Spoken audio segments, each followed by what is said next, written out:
Welcome back to the Let's Pivot podcast, the show for founders and leaders, executive coaches who want clarity, confidence, and repeatable growth. This is our Leadership Unlocked series where we explore the mindset and decisions behind sustainable leadership in a rapidly changing landscape. AI may accelerate today. We are speaking with Rodney Patterson. He's a best-selling author. He's been in the business for over 30 years. Good morning, Mr. Patterson. How are you doing today? I'm good, Chuck. How are you? I'm excellent. I'm excellent. So, Mr. Patterson, can you just tell our listeners a little bit about how you got into the executive coaching space and kind of the journey from going from, zero to hero from nothing to where you are today? Well, I appreciate you recognizing me as a hero. First off, I'll buy you lunch, Chuck. How about that?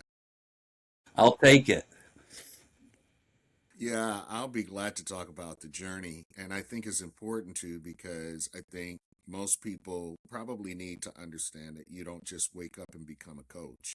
It doesn't happen in that kind of way. There's probably some kind of process or journey that has moved you to begin to support people in that regard, in that aspect of your life. And so for me, it started when I was teaching first high schoolers at my alma mater. And I'm going to date myself here, Chuck.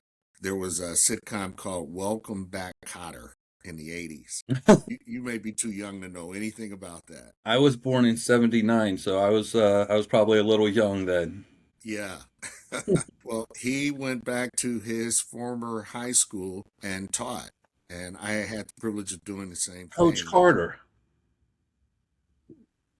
No, that was a different one. Okay. Carter was with a C. This guy, I believe he was with a K. Welcome back, Cotter. Okay. Okay. There's a couple of actors that you probably know. John Travolta is probably the name that rings a bell most with your generation. This is where he had his very first opportunity to start acting in a way that he got notoriety. Yeah. And he was one of the high school students that Mr. Cotter taught. Okay. And the group was called Sweat Hogs. I don't think you could But get that away with a name like that anymore. Not today, man. No, lots changed in TV, right? There's stuff that we can joke about, uh, not as frequently or freely as we could back then. Yeah, so I started as a teacher, high school teacher, and then I taught students in an eighth grade self-contained class. So I taught all subjects, and I decided I wanted to do it at another level. And so I went back to school and got a degree, a master's degree in higher education, and started working in student affairs and services. From that opportunity, graduated and went to the University of Vermont, worked there for a while. And it was, Chuck, right at the time that really this idea of diversity was born. Back then, they were doing race sensitivity workshops and a lot of, they called them sexism workshops, issues around gender inequities, we call it now. This was back in the mid to late 80s. And so I started also working in that area. Again, I didn't wake up in the morning saying I wanted to do this. It was just what was needed at the time, especially with the role I was working in on campus at the University of Vermont. And I used to get calls all the time because when I got there, Chuck, I got interviewed by the news folks, both print and television. And so I was on the front page of the paper and I was the lead story on the news. And so, it was probably equivalent to going viral. He's equivalent to being viral, huh? Yeah, I got a lot of visibility. And so I started getting all of these calls in my office asking me to come and talk to various people in the communities, across the communities, students in schools, as well as conducting what would be equivalent to workshops for employees and what have you. And so I started sharing some of my experience. And Chuck, I didn't even have sense enough to charge people back then. I kind of felt like it was an extension of my job supporting the community. And little did I know at the time, it would turn into a lucrative opportunity. It would turn into a profession that people would have the chance to begin to conduct workshops as facilitators or trainers, as many of today's folks refer to themselves or others refer to them as. And that morphed into this idea of becoming a coach. So it grew out of people having practitioner experience, direct experience within a profession, and then helping to support folks who still had issues that needed to be solved. And they looked to people who had some kind of experience to help them to do that. Now, let me ask you a little bit about that. How going from, okay, I'm coaching, I'm helping out, and then it becomes kind of like a business, right? The coaching, is that a small part of it, or is running the business, finding clients, marketing, advertising, dealing with employees or other coaches under you? How does that all come together? Yeah. So it depends upon how large your I call them organizations. Some people call them companies. How large your entity is. So you have a lot of folks that are solo, which means that they do it all. Mm-hmm. Everything that you name, they have to do. They have to create the content for their coaching, because it's not just off the dome. And even if you think it is, once you start trying to articulate it, what I found is you start running into that blank paper and roadblocks. And well, that I don't like the way that kind of I said that. I prefer to try and reword it and say it a little bit different. Yeah, and again, people are usually looking for folks who've had experience dealing with their issues or concerns. Because think about it this way, coaches do a couple of things. The first thing the coaches do is they help people solve problems Mm-hmm. that they have. The second thing they do is they help people get better at something that they're deficient with. And so if it's a problem that somebody's encountered, they're more likely to reach out to somebody that has had the experience. If it's a desire to get better at doing something, the person may not necessarily have had the same experience, but because they're looking objectively, externally at whatever it is the person's doing and helping them to give the person feedback and helping them to understand maybe you want to try doing it this way or another way. Those are probably the two most focused areas that coaches provide support in and around. Okay. The more skilled you are, the more you can command top dollar. Mm-hmm. The less skilled you are, the less you can command top dollar these days. And so, because that factor is so critical, there's a couple of ways that you can learn. You can learn from direct experience, or you can learn by researching and studying and what have you. And so, some people spend a lot of time in the racks or in the stacks, or nowadays, they watch a lot of videos, they read a lot of books, and they try to become experts in their field. Like, I'll use a case in point, John Maxwell, Mm-hmm. who's now become the guru as a leader. But John will tell you he first learned how to lead as a result of his responsibility pastoring churches. But he never envisioned becoming one of the most knowledgeable people related to the concept of leadership.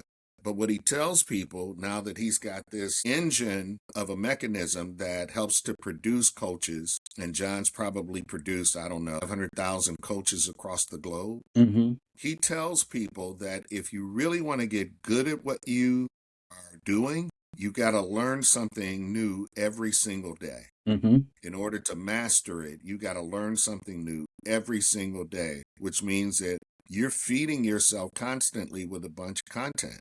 Right. So I may not have firsthand knowledge, but if I'm watching a lot of videos, a lot of YouTubes, I'm reading everything I can get my hands on, then it's going to inform me how to support other people who are trying to grow or develop in the same way, in the same area. Even I'll use this too. So I was a high school baseball coach and I played baseball, so I had an idea of what to do. I was also a high school cross country coach and I had never run cross country in my life. In both instances, I was able to read and study and research and find tools and tidbits that could help my student athletes. It was better when I had firsthand experience, but I wasn't restricted as a coach because I didn't. I Does got, that make sense? yes, sir. Yes, sir.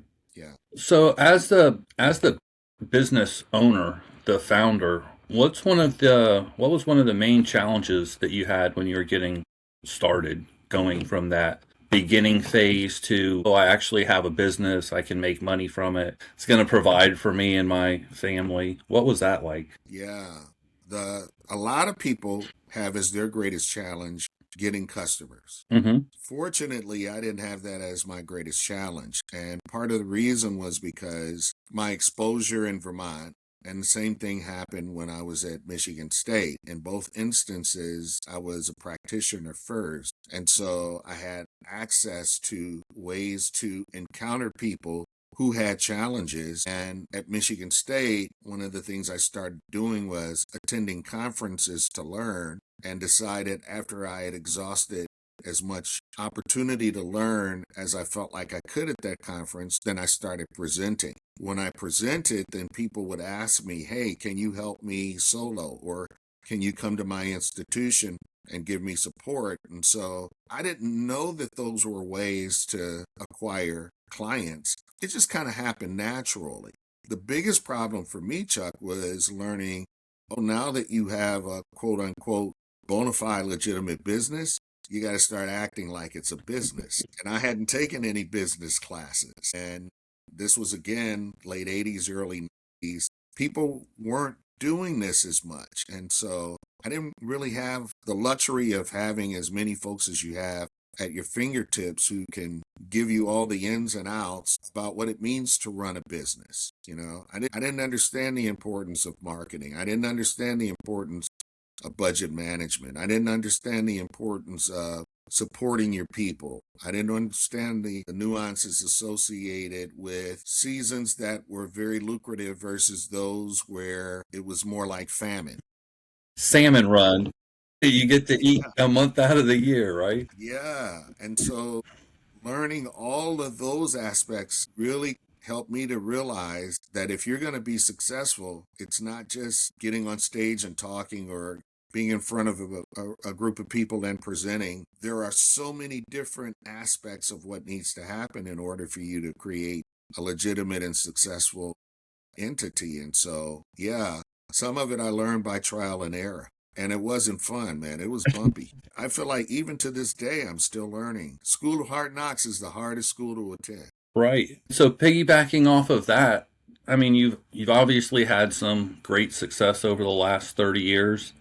Where do you where do you see the challenges in 2026? Do you plan to continue to grow, or are you kind of happy where you're at? Yes.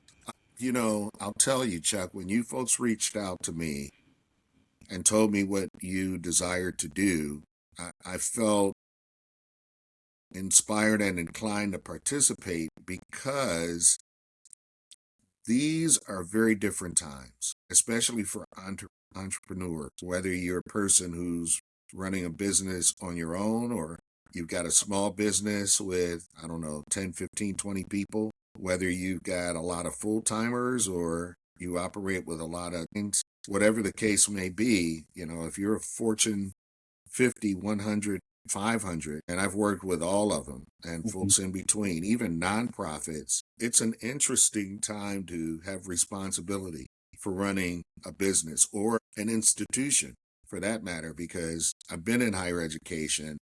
I work with presidents of institutions. I chair the board of a university. And so I'm hearing it from a lot of different vantage points and angles. And each of these areas, each of these professions have their own nuanced challenges associated with what maintains and sustains success in this time, in this era. At the same time, I think it's important to acknowledge that the current administration in DC is doing things differently than we've ever seen before. That's true. Yeah. You can't debate that at all. No, no. I mean, the facts are there. Hmm. They're very evident and apparent. So much so that even the lawmakers are challenged with how to do what they do because it feels like what we perceived as the normal way of operating has shifted dramatically. And so we're as entrepreneurs, we're really feeling it. And as a person who originally had a portal of entry through diversity, equity, and inclusion, I'm really feeling that shift. Even though about 25 years ago, we had already started pivoting towards what we thought was probably the most essential and salient aspect of people's success, of talent management success. So, and I knew pretty early on that it wasn't focusing on people's demographic or dimensional differences, that you still needed to pay a lot of attention to people's knowledge, skills, and what we call intangible assets. A guy named Peter Trevor Wilson borrowed from, I can't remember the guru who came up with that idea of intangible assets, but I had an idea 15, 20 years ago that it had to be more than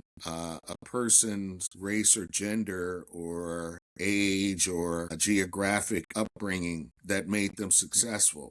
Not to say that those aspects of a person don't enhance their ability to have success. They do because with those dimensions come lessons. With those differences come insights that help them to have knowledge and information, and they acquire skills that make it possible for them to have success, be it in a specific geographic or within a specific demographic.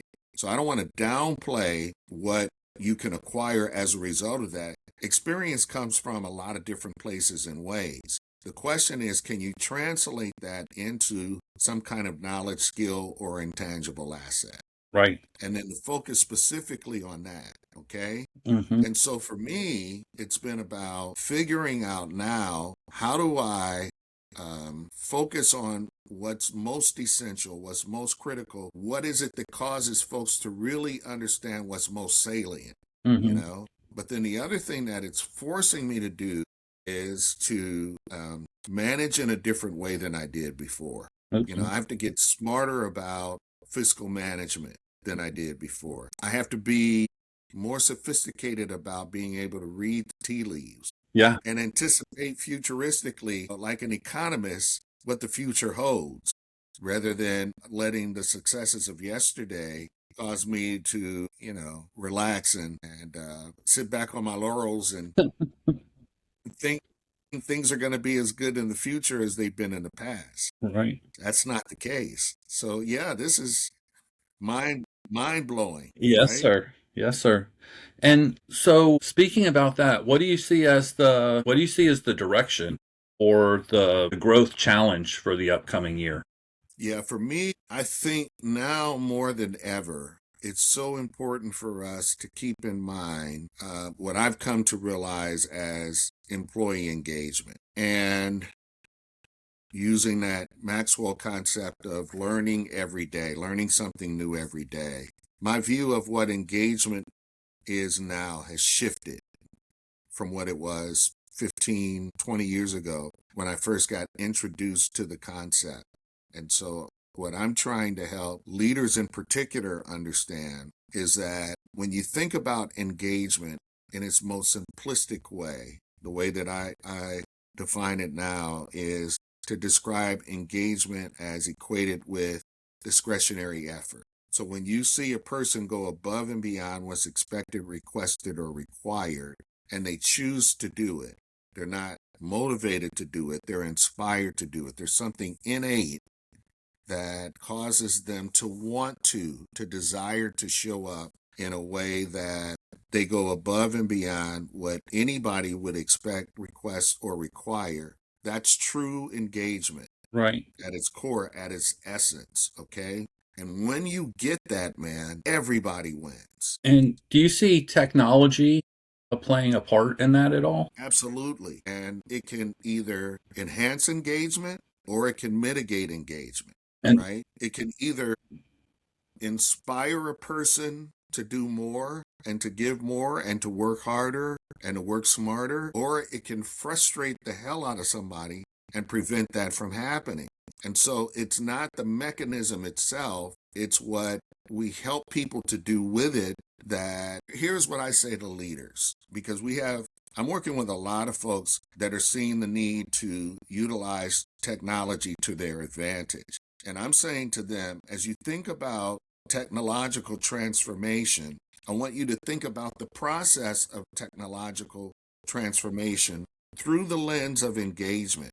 So as you think about bringing technological transformation into your respective entity, what you got to do is pay attention to how it's going to impact your people. And the ultimate goal has to be, if you're trying to be a successful leader, the ultimate goal has to be to do it in a way that enhances their engagement. Because if it mitigates their engagement, it's going to be a problem for them, which translates into a problem for you and the people that they serve. Right. So for me, Chuck, that's why I think that the greatest challenge and the greatest opportunity resides in how do we maintain a focus on people, the people that we're working with and the people that we serve and support. Right. And if the goal is to do that as best as possible, then we'll have success. If we miss out on that and mess up, then we're going to have failure. Right. I would definitely agree with that. One of the big things with AI for me, automations and that type of thing is, if it's used properly, it can reduce a lot of friction in the process, right? It can make employees' jobs easier. It can make them more effective. It can make them more efficient. But if it's not, to your point, if it's not used properly, what it seems to do is make people more lazy or less, right? They rely on the technology and they forget to add their brain power to it sometimes. Yeah, that's true. And or what can happen is they get frustrated because they don't know how to utilize it in a way that really does create the advantage, the advantage for themselves, the competitive advantage for them against the competition. Yeah, we see it happen every single day. Yeah. All right. Well, Mr. Patterson, I appreciate you taking the time to talk to us today. Is there anything else one specific piece of advice you would give our listeners? Yeah, I think I've said everything I want to say, Chuck. I want to thank you and your team for giving me the opportunity to weigh in and give my 2 cents to what you're doing. And now I'm interested in seeing and hearing the folks that you've interviewed in addition to me so I can figure out what else I can learn. Yes, sir. Of course. Mr. Rodney Patterson, author of Trumping the Race Card. It's been a pleasure to have you on today. Yeah, so I've got a new book too, and this is the one that I really hope is the bestseller in a lot of different categories. It's called Is DEI DOA. And not to ruin the book before you release it, but what's your thoughts on that? Yeah, so I just released it a couple of weeks ago, so it's on Amazon It's on even as we Amazon now? speak. Yeah. Yeah, the idea, Chuck, the reason why I wrote it was in part because of what I was just talking about earlier. I wanted people to understand that what we're seeing as it relates to DEI is not new. Mm-hmm. The pushback is not new. The pushback is probably not unwarranted either. In some ways, it is warranted because I think if we do anything too long, it can become stale and ineffective. Mm-hmm. And I think that that approach has, in many ways, run into that kind of reaction on course. That for some people, it's become stale, it's become too regulatory, and it created some challenges rather than continuing to create advantages and support. Right. Critique is good because it can create quality improvement. And so I wanted people to understand this isn't the first time that these kind of ideas or concepts have been critiqued, nor is it the first time that there's been need for quality improvement. So I gave a historical vantage point in the first part of the book for people to understand and digest and give them a sense of how we got to where we are now. Right. So the question is, what do we do now that we're here? What's the pivot? Where do we need to go? And in that, I introduce people to this idea of engagement Mm-hmm. and helping people to understand. I think the step forward that creates the best, most efficient and effective win-win for everybody is thinking about how do we maximize and optimize everybody's engagement through looking at their knowledge, skills, and their intangible assets. So, yeah, that's the book in a nutshell. Okay. And let me ask you, how's that going so far? For the book launch, do you get a bunch of reviews before you launch it? You Yeah, social media with the type folks, of, do you have a team for all that? yeah, exactly. What the folks that do this most and best tell you is get the reviews of people who read this stuff for a living Mm-hmm. and can give you an honest critique of your work. And I would want nothing less than that. I want people to be brutally honest with me, but I want it to be people that really know what they're doing. Right. And then for me, the next level of critique, I would hope, would come from the practitioners in this area.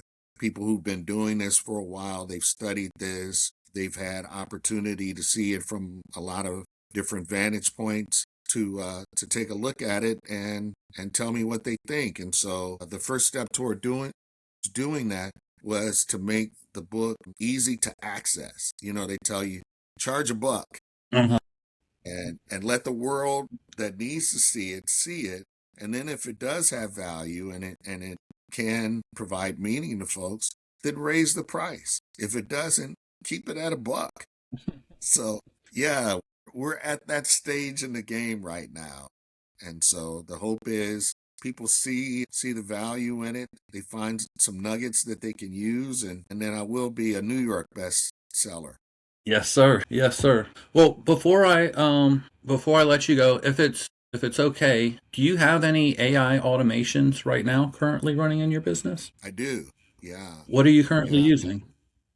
Um, well, there's the suite of stuff. The easiest that everybody talks about is Chat GPT, of course, Mm-hmm.